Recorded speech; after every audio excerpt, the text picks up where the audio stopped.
കോടി രൂപയുടെ ഓഹരികൾ നിക്ഷേപകരിൽ നിന്ന് തിരിച്ചു വാങ്ങാൻ വേണ്ടി തീരുമാനിച്ചിട്ടുണ്ട്. ഇതിൽ പങ്കെടുക്കാൻ താൽപര്യമുള്ളവർ ജൂൺ 5-നകം ഓഹരികൾ കൈവശം വെക്കേണ്ടതുണ്ട്.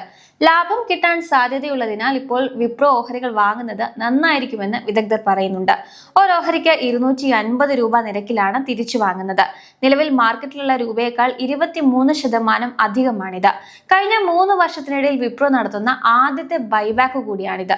ഏതാണ്ട് 15,000 കോടി രൂപ ചെലവാക്കി 60 കോടി ഓഹരികൾ തിരികെ വാങ്ങാനാണ് വിപ്രോയുടെ തീരുമാനം. ടെൻഡർ റൂട്ട് വഴിയാണ് ഇത് നടക്കുക. റെക്കോർഡ് തീയതിയിൽ വിപ്രോയുടെ ഓഹരികൾ ഡിമാറ്റ് അക്കൗണ്ടിലുള്ള ആർക്കും ഈ ബൈബാക്കിൽ പങ്കെടുക്കാം. ADR മാറ്റി ഓഹരികളാക്കിയവർക്കും ഇതിന് അർഹതയുണ്ട്.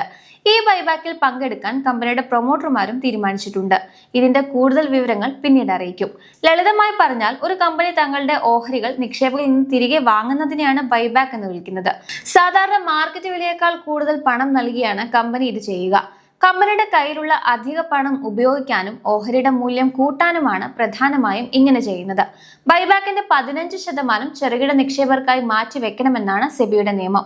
വിപ്രോയുടെ കാര്യത്തിൽ 2 ലക്ഷം രൂപ വരെ ഓഹരിയുള്ളവർക്കായി ഏകദേശം 2250 കോടി രൂപയുടെ ക്വാട്ട ഉണ്ടാകുമെന്ന് ചുരുക്കം.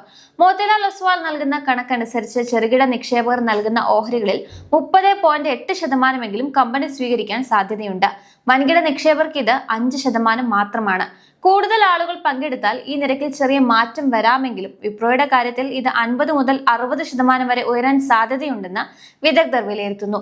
ചുരുക്കത്തിൽ അടുത്ത 2-3 മാസത്തിനുള്ളിൽ 11 മുതൽ 13% വരെ ലാഭം കിട്ടാൻ ഈ ബൈബാക്ക് സഹായിച്ചേക്കും. വലിയ നഷ്ടസാധ്യത ഇല്ലാത്തതിനാൽ ഇതൊരു നല്ല അവസരമാണെന്ന് സാംകോ സെക്യൂരിറ്റീസും അഭിപ്രായപ്പെടുന്നു. എങ്കിലും വിപണിയിലെ മാറ്റങ്ങൾ ശ്രദ്ധിച്ച് മാത്രം നിക്ഷേപം നടത്തുക.